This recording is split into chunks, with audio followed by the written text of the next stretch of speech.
Hello students, তো নিশ্চয়ই তোমরা সবাই ভালো রয়েছো এবং পড়াশোনাও করছো। তো আমরা দশম শ্রেণীতে যে বিজ্ঞানের চ্যাপ্টারটা পড়াচ্ছিলাম চলতড়িৎ চ্যাপ্টারে, তো সেই চলতড়িৎ চ্যাপ্টারটাতে আমরা অনেকটাই পড়া হয়ে গেছে আমাদের। যেখানে আমরা পড়াচ্ছিলাম হচ্ছে চলতড়িৎ এর বিভিন্ন প্রভাবগুলো, অর্থাৎ কোনো তড়িৎ বর্তনীতে তড়িৎ প্রবাহিত হলে তার যে ফলগুলো প্রদর্শিত করে সেইগুলো নিয়ে আমরা আলোচনাটা করছিলাম। তো এর আগের ক্লাসে আমরা আলোচনা করেছি তড়িৎ প্রবাহের যে চৌম্বকীয় ফল, অর্থাৎ কোনো বর্তনীতে তড়িৎ বর্তনীতে তারের মধ্য দিয়ে যদি তড়িৎ প্রবাহিত হয় এবং সেই প্রবাহের দরুন তার চারপাশে যে একটা চৌম্বক ক্ষেত্র সৃষ্টি হয় এবং সেই চৌম্বক ক্ষেত্র সৃষ্টি হওয়াটাকে পর্যবেক্ষণ করা হয়েছিল অন্য আরেকটা যে চুম্বক শলাকাকে। সেই যে তারটার বিভিন্ন দিকে যদি রাখা যায় বিভিন্ন পজিশনে, দেখা যাচ্ছে যে বল সেই যে চৌম্বক শলাকাটার উত্তর মেরুটা একটা বিশেষ দিকে কিন্তু বিক্ষিপ্ত হচ্ছিল এবং সেই বিক্ষেপের দিকগুলো দ্বারা কিন্তু ওর চারিদিকে অবস্থিত বলরেখার যে অভিমুখটা কিন্তু আমরা জেনেছিলাম। তো আগের ক্লাসে যেটা আলোচনা হয়েছে বেসিক্যালি সেক্ষেত্রে আমরা আমাদের দশম শ্রেণীতে যেটা রয়েছে যে কেবলমাত্র ওই চৌম্বক ক্ষেত্রের অভিমুখটাকে আমরা নির্ণয় করেছি, কিন্তু এই যে চৌম্বক ক্ষেত্র সৃষ্টি হচ্ছে এই সৃষ্ট হওয়া চৌম্বক ক্ষেত্রের মানটা কত আমরা বলেছি যে এই মান নির্ণায়ক যে বিভিন্ন যে বিষয়গুলো সেটা কিন্তু আমরা উঁচু ক্লাস অর্থাৎ ক্লাস 12 কিংবা আরো উঁচু ক্লাসে পড়লে সেখানে আমাদের এইগুলোর নির্ণয় করার ব্যাপারটা আছে। কিন্তু আমরা দশম শ্রেণীতে কেবলমাত্র তড়িৎবাহী তারের চারপাশে যে চৌম্বক ক্ষেত্র সৃষ্টি হয় এবং সেই ক্ষেত্রের যে অভিমুখটা কেবলমাত্র আমরা জেনেছি এবং সেই অভিমুখটা জেনেছি আমরা দুটো সূত্রের মধ্য দিয়ে, একটা অ্যাম্পিয়ারের সন্তরণ নিয়ম আর একটা হচ্ছে ডান হাতের মুষ্টি নিয়ম।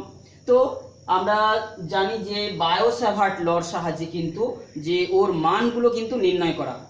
তো বায়ো-স্যাভার্ট ল এর সাহায্যে যেমনভাবে মানগুলো নির্ণয় করা হয় সঙ্গে সঙ্গে ওই চৌম্বক ক্ষেত্রের দিকটাও কিন্তু জানা যায়, তবে আমাদের সিলেবাসে কিন্তু বায়ো-স্যাভার্ট লটা নেই। তো সেক্ষেত্রে যেমনভাবে আমরা বায়ো-স্যাভার্ট ল হোক কিংবা অ্যাম্পিয়ারের সন্তরণ নিয়ম হোক কিংবা ডান হাতের মুষ্টি নিয়মের সাহায্যে যেভাবে আমরা দেখেছিলাম, তো সেক্ষেত্রে আমরা দেখেছিলাম একটা চৌম্বককে কিন্তু একটা লুজলি বাউন্ডেড করা রয়েছে, অর্থাৎ একটা চুম্বকটাকে ঘোরার যে অপশন দেওয়া হচ্ছে তাকে মুক্তভাবে রাখা ছিল, সেই জন্য সে বলটা অনুভব করছিল।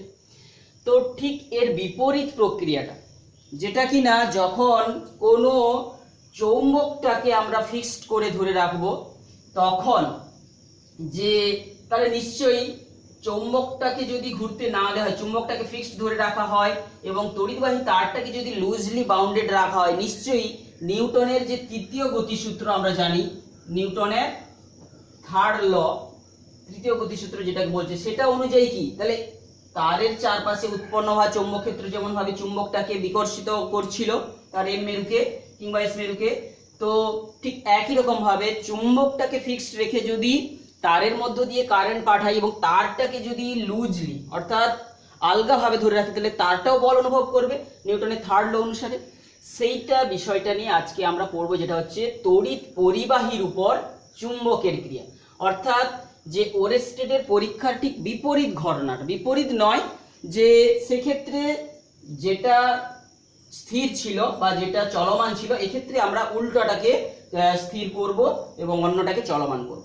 তো সেটা নিয়েই হচ্ছে আমাদের আজকের ক্লাস, তড়িৎ পরিবাহীর উপর চুম্বকের ক্রিয়া। এবং এই তড়িৎ পরিবাহীর উপর চুম্বকের ক্রিয়াটা আলোচনার সময় আমরা তাহলে আগের দিনের আলোচনাটার যে ছবিটা আমরা যদি দেখে রাখি, একটা চুম্বক শলাকা রাখলে তার অভিমুখ যে উত্তর অভিমুখটা কিন্তু অ্যাম্পিয়ারের সন্তরণ নিয়ম অনুযায়ী জেনেছিলাম যে এই দিকে বিকর্ষিত হয়ে চলে যাবে, অর্থাৎ একটা কাল্পনিক সাঁতারু সাঁতার কেটে গেলে কিভাবে বিক্ষিপ্ত হয় সেটার সাহায্যে যেমন জেনেছিলাম, আর হচ্ছে কি দিকটা জানার জন্য আমরা জেনেছিলাম ডান হাতের মুষ্টি নিয়ম। তাহলে দুটো নিয়ম, ডান হাতের মুষ্টি নিয়ম, তো এইগুলো কেবলমাত্র দিকটা তারের চারপাশে যে উৎপন্ন হওয়া চৌম্বক যে বলরেখা বা চৌম্বক ক্ষেত্রের অভিমুখটাকে এখানে নির্দেশ করেছিল এই দুটো যে সূত্রগুলোর দ্বারা।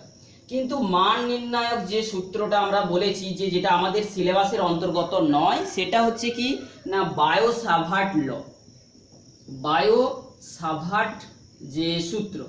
তো সেই সূত্রতেও আমরা যেটা আলোচনা করেছি, অর্থাৎ কোনো তারের চারপাশে যে চৌম্বক ক্ষেত্র সৃষ্টি হয় তড়িৎ পরিবাহী তারে আই কারেন্ট যদি যায়, আমি যদি একটা ছোট্ট ডিএল উপাংশ নিয়ে থাকি, তাহলে আর বিন্দুতে যে বাই পি বিন্দু যার স্থানাঙ্কটা বলছি এইখান থেকে দূরত্বটা যদি আর বলা হয়, তো এইখানে উৎপন্ন হওয়া যে চৌম্বক ক্ষেত্র যাকে আমরা বি দিয়ে প্রকাশ করে থাকি, সেই বি এর মানটা কিন্তু আমরা দেখেছিলাম μ0/4 ইন্টু এই আইডিএল, এবং ওইখান থেকে যে ভেক্টর যে আমরা জানবো আইডিএল একটা ভেক্টর কোয়ান্টিটি, সঙ্গে সঙ্গে আর কিউ একটা ভেক্টর কোয়ান্টিটি বাই আর কিউ, এবং যার স্কেলার যে আকারটা ছিল বল নির্ণায়ক যে সূত্রটা বাস্তবে ছিল কি, যে কারেন্ট এলিমেন্টের সমানুপাতিক এবং কি মধ্যবর্তী দূরত্বের বর্গের ব্যস্তানুপাতিক, আর কি ওদের মধ্যবর্তী যে কোণটা এর সাইন থিটার সমানুপাতিক।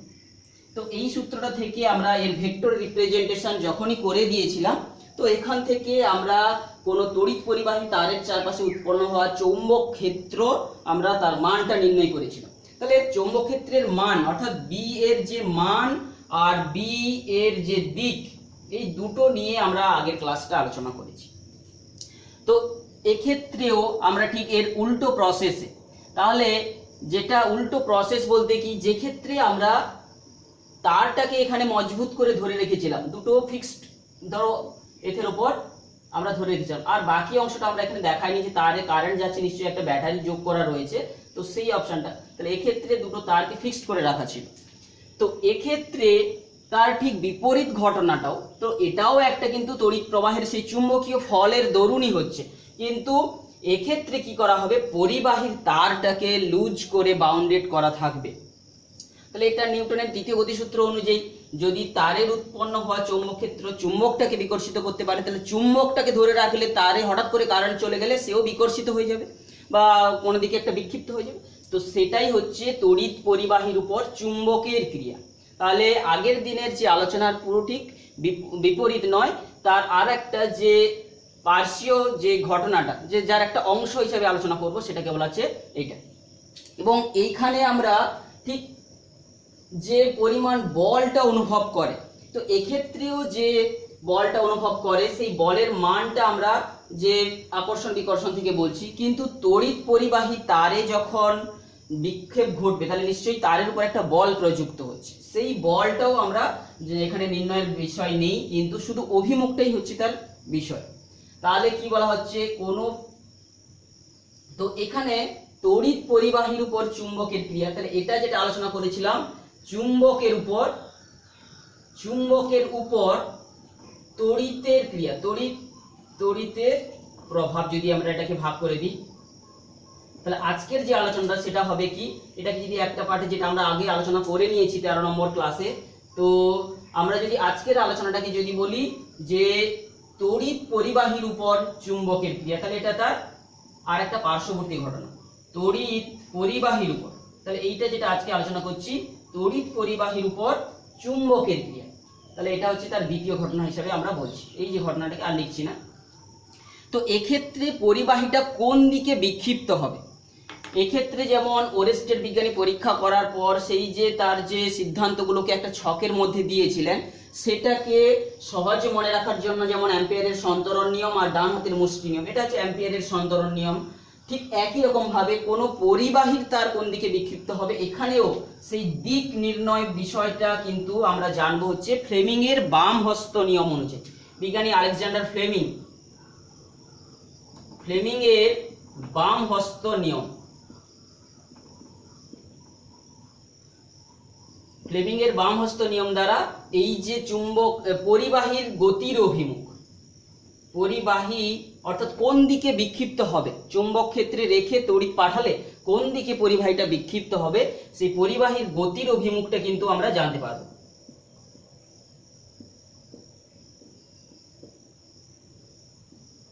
তো ফ্লেমিং এর বাম হস্ত নিয়ম অর্থাৎ দিক বলতে কি, যে পরিবাহীর গতির দিকটা আমরা কোন দিকে হবে সেটা আমরা জানবো, এবং সেই যে গতি সৃষ্টির জন্য যে বলটা, অর্থাৎ এই গতি সৃষ্টির জন্য যে উদ্ভূত বলটা উৎপন্ন হচ্ছে, অর্থাৎ গতি সৃষ্টির জন্য যে বল, গতি সৃষ্টির জন্য যে বলটা উৎপন্ন হচ্ছে সেইটার মানটা কিন্তু আমরা নির্ণয় এখানে করব না, সেই নিশ্চয়ই বল উৎপন্ন হচ্ছে সেই বলের যে মানটা আমরা দেখব যে বলটা অ্যাকচুয়ালি উৎপন্ন হয় সেই মানটা কিন্তু যে একটা যদি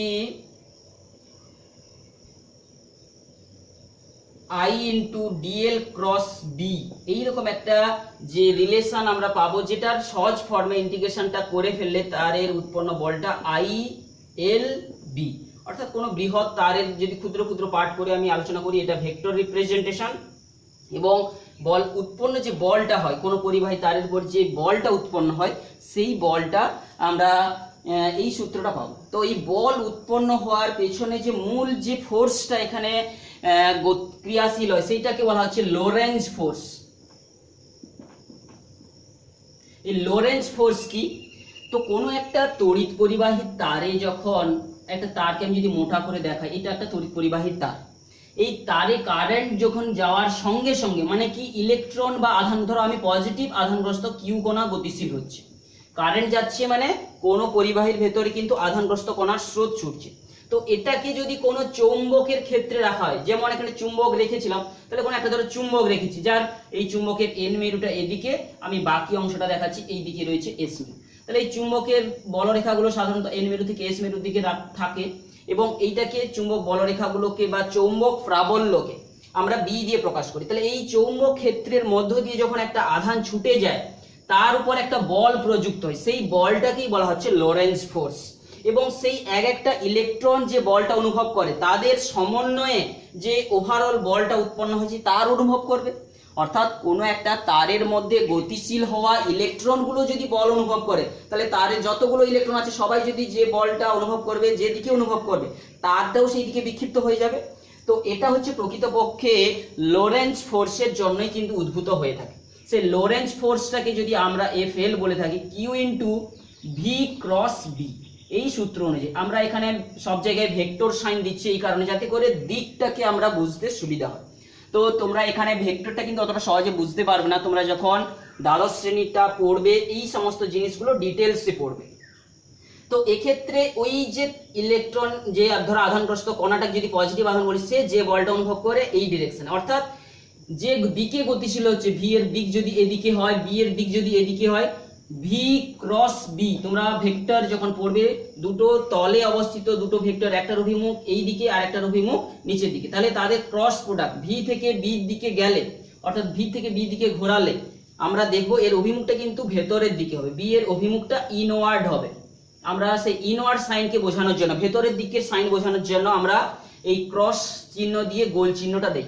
যেমন ভাবে কোনো একটা তীরকে ছুঁড়ে দিলে সে তীরটা যখন চলে যাচ্ছে আমাদের দিক থেকে চলে যাচ্ছে সরে, তার ভেতরের পেছনের দিকে যে আমরা ক্রস মার্কটা কিন্তু দেখতে পাবো, অর্থাৎ ওই সাইন সিম্বল থেকেই কিন্তু আমরা এই যে দিকটাকে বোঝানো হচ্ছে, যে বলের অভিমুখটা যদি এইভাবে বোঝানো হচ্ছে। তো এই রকম ভাবে প্রকৃতপক্ষে কোনো তড়িৎ পরিবাহীতে কারেন্ট যাচ্ছে মানে কি ওর মধ্যে আধানগুলোর চলাচল হচ্ছে, ওই আধানগুলো যখন কোনো চৌম্বক ক্ষেত্রের মধ্যে ছুটে যায় সেই আধানগুলো একটা বল অনুভব করে, সেই বলটাকে কি বলা হচ্ছে যে লোরেঞ্জ ফোর্স। এই লোরেঞ্জ ফোর্সের মিলিত ফলের দরুনই কিন্তু এই তারটার কিন্তু বিক্ষেপ ঘটবে। কারণ কি, ওই তারের মধ্যে দিয়ে কারেন্ট যে যাচ্ছে, অসংখ্য লক্ষ লক্ষ ইলেকট্রন ছুটে যাচ্ছে যদি ধরি, তাহলে এক্ষেত্রে সেই তাদের উপর প্রত্যেকের উপর যদি বল অনুভব করে তাহলে তারটা সহ বিক্ষিপ্ত হবে। তো এইটাই হচ্ছে প্রকৃতপক্ষে তারের যে গতির জন্য দায়ী মূল কারণ। সেই সমস্ত মূল কারণগুলো এবং এই বলের মানগুলো আমরা কিন্তু এই দশম শ্রেণীতে আমরা এখানে ডিটেলসে আর এর থেকে বেশি বলছি না। তোমরা এইচএসএ কিংবা বিএসসি যদি ফিজিক্স নিয়ে পড়ো তোমরা সেখানে এই সমস্ত বিষয়গুলো আর একটু ডিটেলসে পড়বে, এবং সেই যে বিষয়গুলোকে সহজে বোঝার জন্য ভেক্টরকে ইন্ট্রোডিউস করা হবে। ভেক্টর অর্থাৎ যে দিক বোঝানোর জন্য সিম্বলকে কিন্তু আমরা ইউজ করি। আর আমরা দশম শ্রেণীতে আমরা ম্যাক্রোস্কোপিক্যালি যেটা আমরা আলোচনা করছি তড়িৎ পরিবাহী চুম্বকীয়, এটা আমরা ম্যাক্রোস্কোপিক্যালি ধরতে পারো। এই ম্যাক্রোস্কোপিক্যালি অর্থাৎ আমরা উপরিগত দিক থেকে তার যে পর্যবেক্ষণটা করছি সেটা, তার ভেতরের ইন ডিটেলস কি হচ্ছে আমরা সেটা কিন্তু এই মুহূর্তে আমরা জানছি না। তাহলে এক্ষেত্রে এই যে কোন দিকে তারটার বিক্ষেপ হবে, সেই বিক্ষেপের হওয়ার দিকটা আমরা শুধু জানবো হচ্ছে কিনা ফ্লেমিং এর বাম হস্ত নিয়ম থেকে। তো এই ফ্লেমিং এর বাম হস্ত নিয়ম যেখানে শুধু কোন দিকে তারটার যে গতি সৃষ্টি হবে সেইটা কি, ফ্লেমিং এর বাম হস্তটা নিয়ম কি বলছে যে ফ্লেমিং এর বাম হস্ত নিয়ম অনুযায়ী আমরা যদি বাম হাতের মধ্যমা, তর্জনী এবং বৃদ্ধাঙ্গুলি এই তিনটা আঙ্গুলকে আমরা যদি পরস্পর সমকোণে প্রসারিত করি, এই তর্জনী যদি চৌম্বক ক্ষেত্রের অভিমুখ, চৌম্বক ক্ষেত্র অভিমুখ সবসময় আমরা জানি উত্তর মেরু থেকে শুরু হয়ে বলরেখাগুলো দক্ষিণ মেরুর দিকে যাওয়ার চেষ্টা করে, তাহলে চৌম্বক ক্ষেত্রের অভিমুখ বলতে সবসময় এন থেকে এস এর দিকে, সেই দিকটাকে বোঝানোর জন্য যদি আমরা এই যে তর্জনীকে ব্যবহার করি, আর তড়িৎ কোন দিকে যাচ্ছে সেটাকে যদি আমরা মধ্যমা দিয়ে বোঝাই, তাহলে এই যে আমাদের বৃদ্ধাঙ্গুলি যেই দিক বরাবর হয়ে থাকবে তড়িৎ পরিবাহীর গতি কিন্তু সেই দিকে হবে। অর্থাৎ যে তারটা, যে তারের মধ্য দিয়ে ইলেকট্রন বা আধানগুলো যাওয়ার জন্য যে লোরেন্স ফোর্স অনুভব করেছিল, সেই লোরেন্স ফোর্সের যে মিলিত ফলটা আমরা যেটা তারে দেখব, সেই তারের অভিমুখটা কিন্তু হবে এই বৃদ্ধাঙ্গুলি বরাবর। তাহলে বোঝা গেছে। তাহলে ফ্লেমিং এর বাম হস্ত নিয়ম কি বলছে না, কোনো তড়িৎ পরিবাহী তারের মধ্য দিয়ে কারেন্ট গেলে সেই তারটাকে যদি চৌম্বক ক্ষেত্রে রাখা থাকে তাহলে সেই তারের বিক্ষেপ কোন দিকে হবে সেটা আমরা ফ্লেমিং এর বাম হস্ত নিয়ম থেকে জানতে পারছি। এবং সেই নিয়ম কি বলছে না, বাম হাতের তিনটা আঙ্গুলকে যদি আমরা পরস্পর 90 ডিগ্রি কোণে প্রসারিত করি, তাহলে যে চৌম্বক ক্ষেত্রের অভিমুখ যদি তর্জনী দিয়ে প্রকাশ করা হয়, তড়িৎ প্রবাহের অভিমুখটা, তড়িৎ প্রবাহ তো শূন্যস্থানে ঘটে না, যে তার দিয়েই তড়িৎ প্রবাহ হবে, অর্থাৎ যেই তার দিয়ে তড়িৎটা প্রবাহিত হচ্ছে সেই তারের তড়িৎ প্রবাহের অভিমুখটাকে যদি আমি মধ্যমা দিয়ে দেখতে বুঝি, তাহলে তড়িৎ পরিবাহীটা কোন দিকে বল অনুভব করবে বা বল অনুভব করার জন্য যে বিক্ষিপ্ত হবে সেটা এই যে মধ্যমা দ্বারা প্রকাশিত হবে, মধ্যমা বলছি বৃদ্ধাঙ্গুলি দিয়েই প্রকাশিত হবে। তো এই তড়িৎ পরিবাহীর উপর এই যে চুম্বকের ক্রিয়া, তড়িৎ পরিবাহীর যে উপর বা তড়িৎ পরিবাহীর যে বিক্ষেপ আমরা বলে দিচ্ছি, এই যে বিক্ষেপটা, তো এটা আমরা যখন ফ্লেমিং এর বাম হস্ত নিয়মটা জানলাম কোন দিকে বিক্ষিপ্ত হবে, এবং এই একটা পরীক্ষা আমাদের বইতে করা রয়েছে বা আমরা জানবো, যে পরীক্ষাটাকে বলা হচ্ছে বার্লো চক্র। বিজ্ঞানী বার্লো একটা পরীক্ষা করেছিলেন, যেই পরীক্ষার সাহায্যে পরিবাহীর যে বিক্ষেপের গতিটা সহজে স্পষ্ট হয়ে যাবে আমাদের সামনে। তো এই বার্লো চক্রের যে পরীক্ষাতে আমাদের তাহলে একটা যে চক্র নেওয়া হবে, যেই চক্রটা কিন্তু একটা হচ্ছে খাঁজ কাটা একটা চক্র। তো বার্লো চক্রের সাহায্যে আমরা কি জানতে পারবো না, তড়িৎ পরিবাহীর গতির অভিমুখ আমরা জানবো এবং যে কোন দিকে ঘুরবে, ফ্লেমিং এর বাম হস্ত নিয়মটাকে অ্যাপ্লাই করব। তো এই চক্রের বর্ণনাটা কিরূপ, এই বার্লো চক্রে কি থাকবে না হচ্ছে কি একটা চক্র থাকবে। তো বার্লো চক্রের বর্ণনটা আমরা একটু ছোট্ট করে দিয়ে নিচ্ছি। তো বার্লো চক্রে একটা ছোট্ট যে দাঁত যুক্ত একটা চক্র থাকবে এবং যে চক্রটাকে অনুভূমিক কোনো অক্ষের সাপেক্ষে ঝোলানো থাকবে এবং সে ঘুরতে পারবে, এবং এটা হচ্ছে তামার তৈরি একটা চক্র। তাহলে তামা আমরা জানি তড়িতের সুপরিবাহী, এবং এই চক্রটা একটা অনুভূমিক তলে ঝুলছে, এবং এই দাঁত মতো যে অংশগুলো রয়েছে এটা কিন্তু একটা নিচে অবস্থিত একটা যে খোপের মধ্যে পারদ যেখানে রাখা থাকবে, সেই পারদপূর্ণ পাত্রকে টাচ করে যেতে পারবে। অর্থাৎ যখনই চক্রটা ঘুরবে কোনো একটা যে সেই চক্রের দাঁতগুলো এসে যখন টাচ করবে তখনই কিন্তু কানেকশন হয়ে যাবে। এই পারদের নিচের অংশ থেকে, পারদ আমরা জানি কি তড়িতের সুপরিবাহী না কুপরিবাহী, পারদ তড়িতের সুপরিবাহী তরল ধাতু, তো সেই গুণটাকে এখানে কাজে লাগানো হচ্ছে। তাহলে এমন একটা সিস্টেম করা হলো যেখানে একটা চক্রকে ঘোরার জন্য অপশন দেওয়া হচ্ছে। আমরা তড়িৎ পরিবাহীর বিক্ষেপ দেখতে চাইছি, তাহলে তড়িৎ পরিবাহীটাকে ঘূর্ণনের সুযোগ দেওয়া হয়েছে, এবং এখান থেকে একটা যদি আমি ব্যাটারির কানেকশন করে ওকে তড়িৎ পাঠাই, এখান থেকে ধরো স্ক্রুর সাহায্যে যোগ করা ছিল, তাহলে ব্যাটারির পজিটিভ দিক থেকে তড়িৎ এই দিকে গিয়ে প্রবাহিত হয়ে, এটা যেহেতু তামার চক্র এর মধ্য দিয়ে তড়িৎ গিয়ে এই চক্রটা যখন পারদকে টাচ করে থাকবে তখন ওটা দিয়ে পারদ হয়ে ওই তার দিয়ে কারেন্ট চলে যাবে। এটা একটা আমরা সার্কিটের অংশ।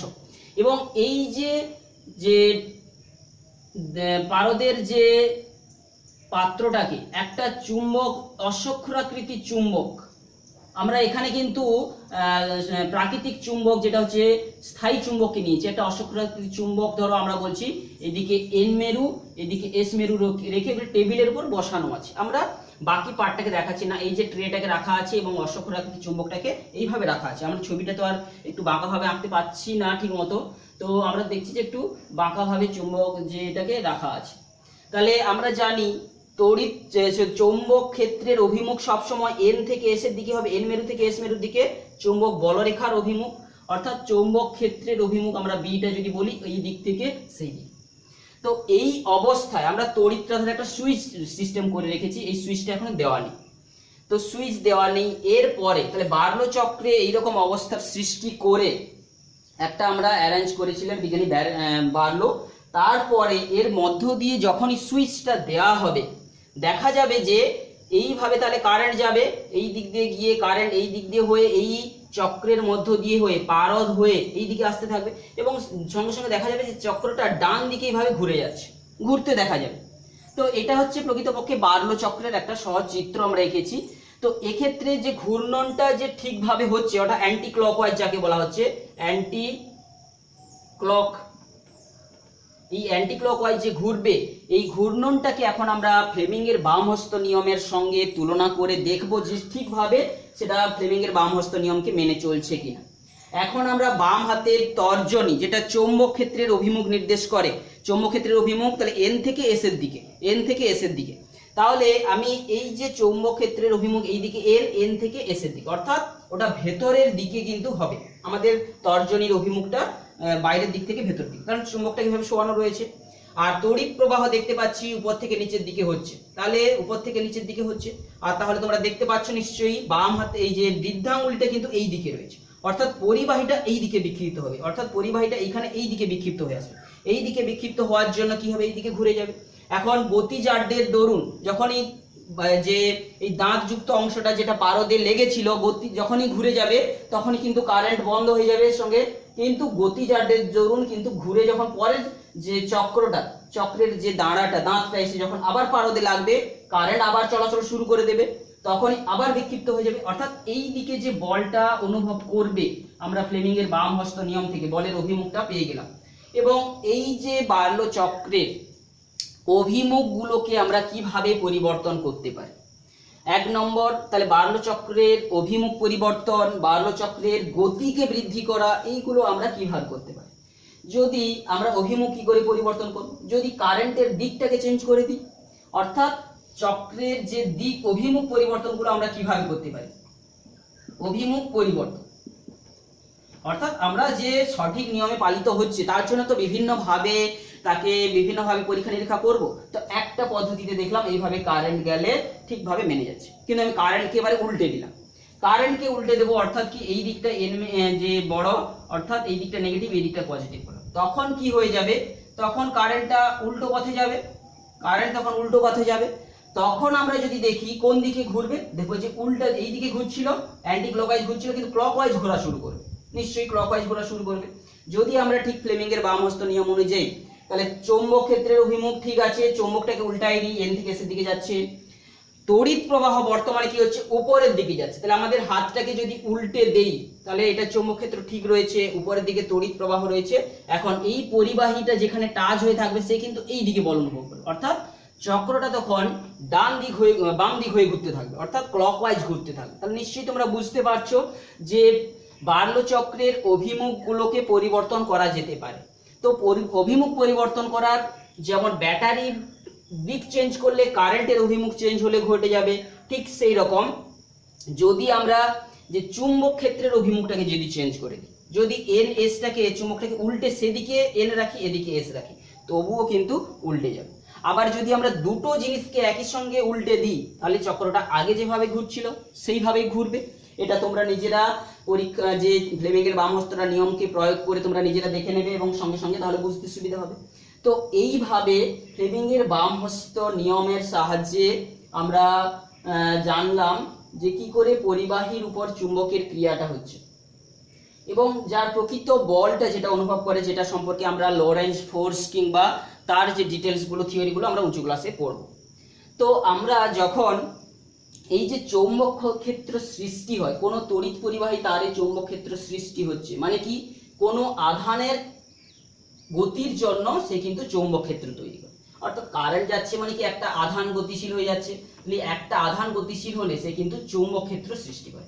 আর আধান স্থির থাকলে আমরা জানি যে সে তড়িৎ ক্ষেত্র সৃষ্টি করে, স্থির তড়িৎ ক্ষেত্র সৃষ্টি করে, স্থির আধান তড়িৎ ক্ষেত্র, আর গতিশীল আধান চৌম্বক ক্ষেত্র সঙ্গে সঙ্গে তড়িৎ ক্ষেত্র সৃষ্টি করে। অর্থাৎ এই চৌম্বক ক্ষেত্র সৃষ্টি হওয়াটা এটা একটা আপেক্ষিক ব্যাপার। আধানটা যদি আপেক্ষিকভাবে গতিশীল হয় তবেই চৌম্বক ক্ষেত্র সৃষ্টি হয়।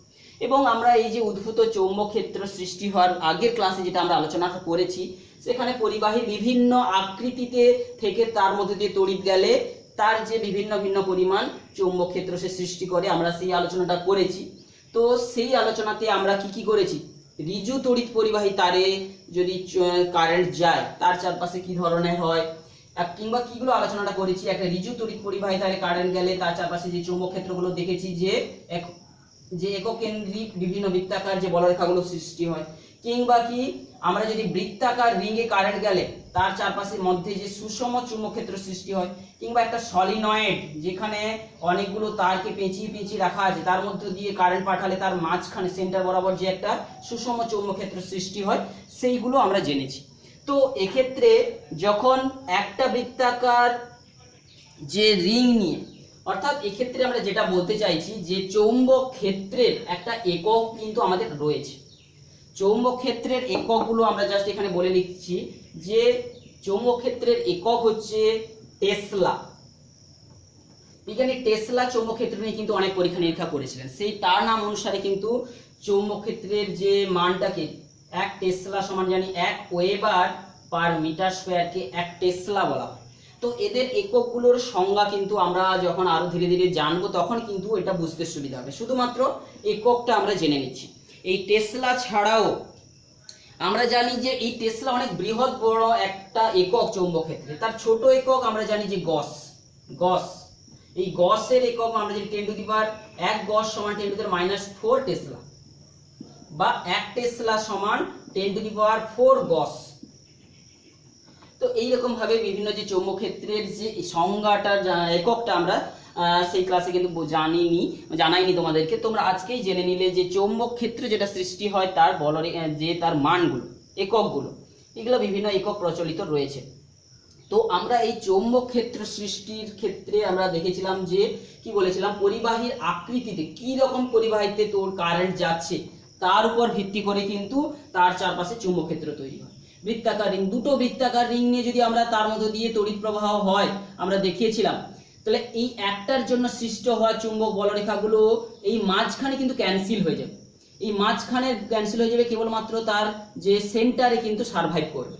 কারণ কি, একটা বৃত্তাকার রিংয়ে যে তড়িৎ ক্ষেত্র সৃষ্টি হয়, আমরা প্রত্যেক জায়গায় যদি ডান হাতের সূত্র দেখাই তাহলে কি হবে, কি এই জায়গায় সব জায়গায় থাকবে বলরেখা, কিন্তু তার পাশে যদি আরেকটা বলরেখা থাকে সেখানে হচ্ছে চৌম্বক বলরেখাগুলো তৈরি হবে। এইগুলো সব কিন্তু পাশাপাশি থেকে ক্যান্সেল করে দেবে, কেবলমাত্র দূরে তাদের যে বলরেখাগুলোর রেজাল্ট্যান্টটা অস্তিত্ব থাকবে আর মাঝে থাকবে।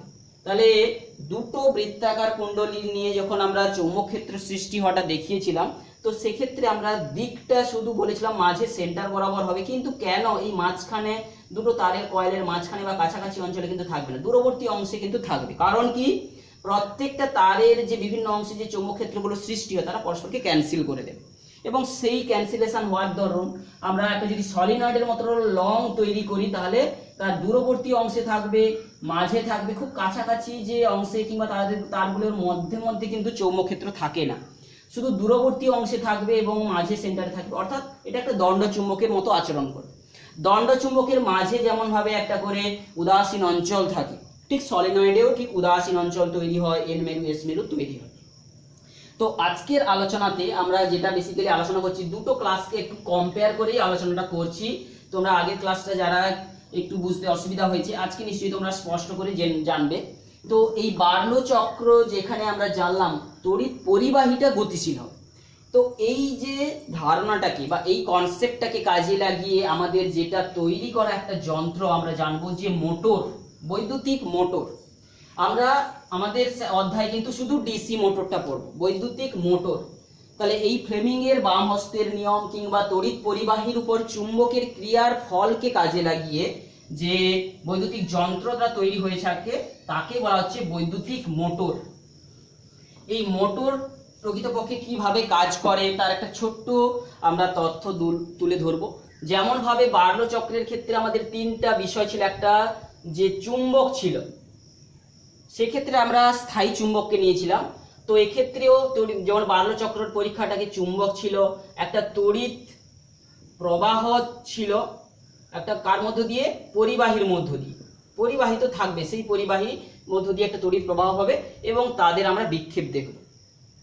তো ডিসি মোটরের ক্ষেত্রেও আমাদের এই পার্টগুলো থাকবে এবং কিছুটা আমাদেরকে সুন্দর করে সাজাতে হবে। তাহলে আমরা যেটা আলোচনা করছি আজকে মোটর, যেটা হচ্ছে ডিসি মোটর। ডিসি মোটর অর্থাৎ কি, একটা নির্দিষ্ট ডিরেকশনে সে সবসময় ঘুরবে। AC motor, sorry DC motor অর্থাৎ ডিসি তড়িৎ প্রবাহের দরুন যে মোটরটা কাজ করে। তো এক্ষেত্রে আমরা তড়িৎ প্রবাহের চুম্বকীয় ফলটা এটা কেবলমাত্র ডিসি তড়িতের জন্যই আমরা জানলাম। এসি তড়িৎ প্রবাহিত হলে কিন্তু চৌম্বক ক্ষেত্র সৃষ্টি হবে না। এসি তড়িৎ প্রবাহ হলে তার চৌম্বক ক্ষেত্র সৃষ্টি হবে না। যখন একটা ডিরেকশনে কারেন্ট যাবে তখনই কিন্তু সেক্ষেত্রে তার আমরা প্রভাবটা বেশি করে লক্ষ্য করব। তো ডিসি মোটরের বিভিন্ন পার্টগুলো কি কি না, এই ডিসি মোটরের বিভিন্ন যদি বর্ণনাটা দিয়ে থাকি, এখানেও কিন্তু একটা তারের পরিবাহী থাকবে, অর্থাৎ এক্ষেত্রে তারের একটা কুণ্ডলী থাকবে। তো প্রথমে একটা বর্ণনাতে 1 নম্বর অংশ থাকবে, 4টি অংশের মধ্যে একটা থাকবে যে শক্তিশালী একটা, এখানে কিন্তু আমাদেরকে তড়িৎ চুম্বক লাগানো হবে, তড়িৎ চুম্বক অর্থাৎ শক্তিশালী একটা তড়িৎ চুম্বক থাকবে। সেটা কিন্তু অশ্বক্রাকৃতি চুম্বক, অর্থাৎ ওটা একটা যে দণ্ড চুম্বক নয়, শক্তিশালী চুম্বক থাকবে। দ্বিতীয়ত একটা তার থাকবে, যেই তারটাকে কিন্তু একটা কুণ্ডলী পাকিয়ে তার থাকবে, তাকে বলা হচ্ছে আর্মেচার। এই আর্মেচারটা কি জিনিস না, একটা যে কুপরিবাহী পদার্থের উপর তারকে অসংখ্যবার জড়ানো থাকে।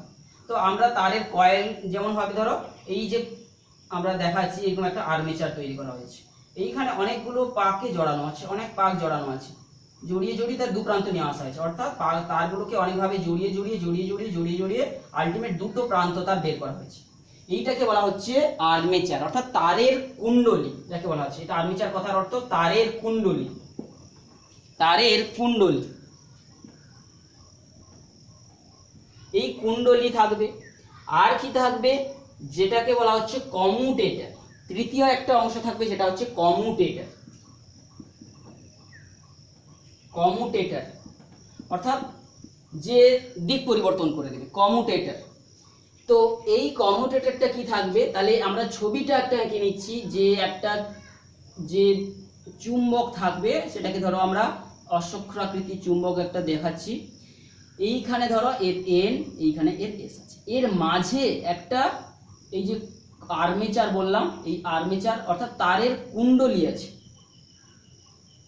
এবং সেই তারের কুণ্ডলীর শেষ দু প্রান্ত থেকে দুটো তার বের করে এনে এর সঙ্গে যেটা থাকবে কমিউটেটর। এই কমিউটেটরটা কি জিনিস, এটা হচ্ছে অর্ধচন্দ্রাকৃতি যে দুটো হচ্ছে। তো এই ক্ষেত্রে কমিউটেটরটাকে বুঝতে গেলে আমরা যে ছবিটা বইতে কিভাবে আঁকা আছে একটু দেখে নিচ্ছি। কমিউটেটরের একটা হচ্ছে এটা একটা, আর অপর দিক থেকে আর একটা আঁকা রয়েছে এইটা। এই দুটোর সঙ্গে অর্ধচন্দ্রাকৃতি দুটো পাক যুক্ত করা আছে, এইগুলোকে বলা হচ্ছে কমিউটেটর। এই কমিউটেটরের সঙ্গে আরো দুটো হালকাভাবে যে গ্রাফাইটের তৈরি ব্রাশ লাগানো আছে। 4 নম্বর অংশটা কি, ব্রাশ। এই ব্রাশটা কিসের তৈরি না, আমরা জানবো যে এই ব্রাশটা হচ্ছে কি, যে একটা হচ্ছে গ্রাফাইটের দণ্ড, এটা আলগাভাবে টাচ করে আছে। এটা হচ্ছে ব্রাশটা হচ্ছে গ্রাফাইট দিয়ে তৈরি, অর্থাৎ আমরা জানি যে কার্বনের একটা রূপভেদ গ্রাফাইট, এটা হচ্ছে ব্রাশ, অর্থাৎ এর সঙ্গে হালকা করে টাচ করে আছে, অর্থাৎ কমিউটেটর ঘুরতে পারে কিন্তু ব্রাশটা ফিক্সড হয়ে আছে। তো এখন কি করা হচ্ছে, এই তারের মধ্য দিয়ে যদি আমরা তড়িৎ প্রবাহ পাঠাই, ব্রাশের মধ্য দিয়ে আমরা তার তড়িতের কানেকশন করা দিলাম, একটা প্লাস একটা মাইনাস করে দিলাম, তাহলে তড়িৎ প্রবাহটা কিন্তু এই ব্রাশ হয়ে কমিউটেটর হয়ে এই কুণ্ডলী হয়ে আসবে এবং এখানে যে চুম্বক রয়েছে তার মধ্যে কিন্তু একটা বিকর্ষণ বা এই যে তড়িৎ পরিবাহীর উপর চুম্বকের ক্রিয়া ঘটে যাবে। তো আমরা এটাকে নাম করে দিচ্ছি, যে কুণ্ডলীটা করেছি এ বি সি ডি একটা কুণ্ডলী করেছি। তো এক্ষেত্রে আমরা দেখব যে তড়িৎ প্রবাহ হওয়া শুরু হলে এই যে কমিউটেটরগুলো রয়েছে অর্ধচন্দ্রাকৃতি, এই অর্ধচন্দ্রাকৃতি যে কমিউটেটরগুলো যখন ঘুরে যাবে তার যে দুটো ফাঁকা শূন্যস্থান চলে আসবে, তখন তারের কানেকশন ছিন্ন হয়ে যাবে, কোনো কারেন্ট যাবে না। কিন্তু আবার গতিজারদের জন্য কিন্তু সে ঘুরে যাবে, ঘুরে গেলে আবার অন্য কমিউটেটরটা, আমি ধরো একটা কমিউটেটরকে এক্স নাম দিচ্ছি, একটা ওয়াই নাম দিচ্ছি, এই পাশেটা ওয়াই সেই পাশেটা এক্স, তো এক্স ওয়াই কমিউটেটরটা নাম দিচ্ছি। তাহলে ফার্স্ট যখন আমরা তড়িৎ প্রবাহটা পাঠাবো, তাহলে কি করে মোটরটার কার্যনীতি, তাহলে মোটরের 4টি অংশ থাকছে, সেই 4টি অংশের মধ্য দিয়ে তড়িৎ পরিবাহীর চুম্বকের ক্রিয়ার দরুন ওটা সংঘটিত হবে। তাহলে প্রথমে তড়িৎ প্রবাহ পাঠালে কি হবে, তাহলে ফার্স্টে এসে তড়িৎ প্রবাহ পাঠালেই সঙ্গে সঙ্গে কি ঘটবে না, এই যে তড়িৎ প্রবাহটা এই দিক হয়ে তাহলে এই তারে কারেন্ট যাচ্ছে এইদিকে, এই তারে কারেন্ট হয়ে এদিকে এসে এই দিক হয়ে যাচ্ছে। তাহলে ফার্স্ট ক্ষেত্রে তড়িৎ প্রবাহ সূচনা করার সঙ্গে সঙ্গে তাহলে কার মধ্য দিয়ে তড়িৎ যাচ্ছে, ডিসি অংশের মধ্য দিয়ে যে তড়িৎ যাচ্ছে, এবং সেই পরিবাহী তারে যে কারেন্ট যাওয়ার জন্য এই চৌম্বক ক্ষেত্রে রাখার দরুন ফ্লেমিং এর বাম হস্ত নিয়ম অনুযায়ী একটা বল অনুভব করবে, কোন দিকে বিকর্ষণ হবে, সেই দিকটা কোনটা, আমরা বাম হাতের তর্জনী থেকে চৌম্বক ক্ষেত্রের অভিমুখ তড়িৎ প্রবাহের অভিমুখ সেই দিকে হচ্ছে। তাহলে এই বৃদ্ধাঙ্গুলিটা দেখতে পাচ্ছ নিচের দিকে থাকছে, অর্থাৎ চৌম্বক ক্ষেত্রের অভিমুখ এন থেকে এস এর দিকে, অর্থাৎ এখানে বোর্ডে রাখা টেবিলে রাখা আছে, তাহলে ভেতরের দিকে তড়িৎ প্রবাহিত হচ্ছে মধ্যমা বরাবর এই দিকে, তাহলে যে বৃদ্ধাঙ্গুলি বরাবর এইটা তাহলে ঘুরে যাবে নিচের দিকে, একটা বল অনুভব করবে, তাহলে ওই যে সিডি তারটা নিচের দিকে ঘুরে যাবে সঙ্গে সঙ্গে। আর এ বি তারের ক্ষেত্রে যদি দেখি, এ বি তারে কি হবে, তড়িৎ প্রবাহ হচ্ছে এই দিকে কিন্তু, তাহলে আমি যদি ফ্লেমিং এর বাম হস্ত নিয়ম দেখি, ফ্লেমিং এর বাম হস্ত নিয়ম অনুযায়ী চৌম্বক ক্ষেত্র এইদিকে রয়েছে কিন্তু তড়িৎ যাচ্ছে এদিকে, আমি আঙুলটা ঘুরিয়ে দিলাম, আমাদের এই দিকে বি থেকে দিকে আসছে তড়িৎ প্রবাহ দিকে, তাহলে এই বলটা উপরের দিকে কাজ করছে, অর্থাৎ এ বি তারটার সঙ্গে সঙ্গে উপরের দিকে বল অনুভব করবে এবং এই কুণ্ডলীটা এইভাবে ঘুরে যাবে। তাহলে একটা কুণ্ডলীর দুটো বাহুতে দু ধরনের বল অনুভব করবে, কিন্তু এই যে বিসি বাহু কিংবা ডিএ এই বাহুগুলোতে কোনো বল কাজ করবে না, কারণ এই যে এক্ষেত্রে বলরেখার দিক বরাবর তড়িৎ প্রবাহিত হচ্ছে, বলরেখা যেদিকে সেই দিকেই তড়িৎ প্রবাহিত হচ্ছে, তার সঙ্গে লম্বভাবে হচ্ছে না, তো ওর কোনো কিন্তু বল এখানে কাজ করবে না, কেবলমাত্র সিডি বাহু এবং ডিএ বাহুতে দুটো বিপরীতমুখী বল কাজ করবে। দুটো বিপরীতমুখী সমান বিপরীতমুখী বল কাজ করলে কি হবে, একটা ঘূর্ণন সৃষ্টি হবে, ঘুরে যাবে, তখন এই এক্স ওয়াই এক্স আর ওয়াই যে কমিউটেটরটা কিন্তু ঘুরে যাবে, তাহলে এক্স কমিউটেটরটা চলে আসবে এইভাবে, যেটা লেগেছিল এটা ঘুরে যাওয়ার জন্য এইভাবে হয়ে যাবে, ঘুরে গেলেই তখন গতিজারদের দরুন শূন্য স্থান অতিক্রম করে ওয়াইটা আবার এক্স পজিশনে চলে যাবে। যখন কমিউটেটরটা ঘুরে যাবে এইভাবে ছিল, ধরো এক্সটা উপরে ছিল ওয়াইটা নিচে ছিল, যখন গতিজারদের দরুন এখানে ফ্লেমিং এর বাম হস্ত নিয়ম কিংবা তড়িৎ পরিবাহীর উপর চুম্বকের ক্রিয়ার দরুন যখন ঘুরে যাবে, ঘুরে গেলে এইভাবে ঘুরবে, আর গতিজারদের দরুন এইভাবে আসে যাবে, অর্থাৎ এক্সটা আবার নিচে চলে আসবে, ওয়াইটা ঠিক উপরে চলে আসবে। অর্থাৎ পরবর্তী ছবিতে আমরা দেখব যে চলে এসেছে বি এটা এখানে চলে এসেছে, আবার সি ডিটা এখানে চলে এসেছে, তো আর এখানে উপরে চলে আসছে ওয়াই, নিচে চলে আসছে এক্স কমিউটেটর। তখন আবার যখন কারেন্ট যাবে তখন কি হবে, বি এ তারটা যেটা আগে উপরের দিকে উঠছিল সে তো উপরে চলে এসেছে, সে আবার নিচের দিকে চলে, অর্থাৎ বি এ তারটা যেটা ঘুরে উপর দিকে চলে এসেছিল সে আবার নিচের দিকে গতি পাবে, যখন সিডি পজিশনে থাকবে সেই অনুযায়ী, যখন সিডি পজিশনে এবি চলে এসেছে সে তখন আবার সেই নিচের দিকে ঘুরবে, আবার সিডিটা উপর দিকে উঠবে, এইভাবে চক্রটা কিন্তু এক পা ঘোরার সঙ্গে সঙ্গে সে উল্টা ডিরেকশনে বাহুগুলোতে কারেন্ট চেঞ্জ হয়ে যাচ্ছে এবং সে কিন্তু নিচের দিকে গতিশীল হবে। তাহলে ফার্স্ট যখন সিচুয়েশনে কারেন্ট যাবে তখন দুটো বাহুতে কি ঘটনা ঘটবে, তারপরে কি হবে, গতিজারদের দরুন কমিউটেটরগুলো স্থান চেঞ্জ করবে, স্থান চেঞ্জ করার পর আবার যখন তড়িৎ প্রবাহের দরুন যে চুম্বকের ক্রিয়া হবে তড়িৎ পরিবাহীর উপর, সে আবার ঘুরে যাবে নিচের দিকে, এইভাবে একটা নির্দিষ্ট ডিরেকশনে কিন্তু ও ঘুরতে থাকবে। তো এটাই হচ্ছে বৈদ্যুতিক মোটর। ঠিক একইভাবে বার্লো চক্রের ক্ষেত্রে যেমনভাবে আমরা চক্রটার গতিটাকে বাড়াতে পারি, স্পিডটাকে বাড়াতে পারি, ঠিক একইভাবেও বৈদ্যুতিক মোটরের ক্ষেত্রেও আমরা এই গতিটাকেও বাড়াতে পারি। কি করে, আমরা একটা তারের কুণ্ডলী এই জন্য নিয়ে অনেকগুলো তার জড়িয়ে জড়িয়ে আর্মেচার করেছি। তাহলে একটা তারে যদি এরকম বল অনুভব হয় তাহলে যতগুলো তারে এইভাবে কারেন্ট যাবে, কুণ্ডলীটা যত বেশি পাকের নেওয়া হবে তত বেশি বল অনুভব করবে, দ্রুত ঘুরে যাবে। দ্বিতীয়ত কি, অর্থাৎ কুণ্ডলীর যে অর্থাৎ বার্নচক মোটরের যে গতিশীল শক্তি বাড়ানো হবে কি করে? চুম্বকের শক্তি বাড়ালে বাড়বে, বলরেখার সংখ্যা বাড়বে। দ্বিতীয়ত আর্মেচারের সংখ্যা বাড়ালে বাড়বে। তৃতীয়ত কি, ব্যাটারির যে ক্ষমতা বাড়ালে, অর্থাৎ তড়িৎ প্রবাহের পরিমাণকে বাড়ালেও তাহলেও কিন্তু যে মোটরের গতি বেড়ে যাবে। তো এটাই হচ্ছে আমাদের আজকের ক্লাসের যে আলোচনার বিষয়টা, যেটাতে আমরা যে তড়িৎ প্রবাহের চুম্বক ক্রিয়ার সঙ্গে সম্পর্ক রেখে আমরা আলোচনাটা করলাম। তো এক্ষেত্রে আমরা বারবার করে বলছি যে আমরা কেবলমাত্র ম্যাক্রোস্কোপিক ভিউ পয়েন্ট থেকে শুধু দেখছি, অবজার্ভ করছি, কিন্তু এর ডিটেলস কেন হচ্ছে, কি ব্যাপার, তার মূল উৎসগুলো, কারণগুলো, সূত্রগুলো আমরা কিন্তু উঁচু ক্লাসে জানবো। আমরা উল্লেখ করে গেছি যে এখানে আমরা লরেন্জ ফোর্সের সাহায্যে কিন্তু সমস্ত ব্যাপারগুলো জানবো, সঙ্গে সঙ্গে তার যে বলগুলো হয়, তড়িৎ পরিবাহের উপর যে একটা বল হয় সেটা আমরা জানবো। তো নিশ্চয়ই তোমরা এই ক্লাসটাকে ভালো করে একবার বোঝার চেষ্টা করবে। যেখানে কোনো সমস্যা হচ্ছে তোমরা কমেন্ট করে জানাবে, আমরা সেইখানে পুনরায় তোমাদের কিটার জন্য বুঝতে অসুবিধা হচ্ছে আমরা বলে দেবো। তো আজকের ক্লাসটা তোমরা দেখো।